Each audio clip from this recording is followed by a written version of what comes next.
Welcome to Home Built Theater. We're going to DIY a home theater on this channel.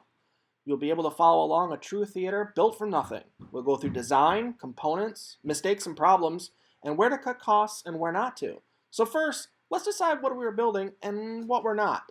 This is not going to be a build that costs hundreds of thousands of dollars. Those high-level theaters are great, but just not obtainable for most people. Instead, we need to find what will give us the best theater experience so we don't feel like going to the movies anymore at the best budget possible.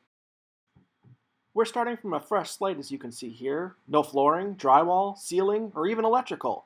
But to begin, let me show you a couple inspiration pictures I found to guide the design.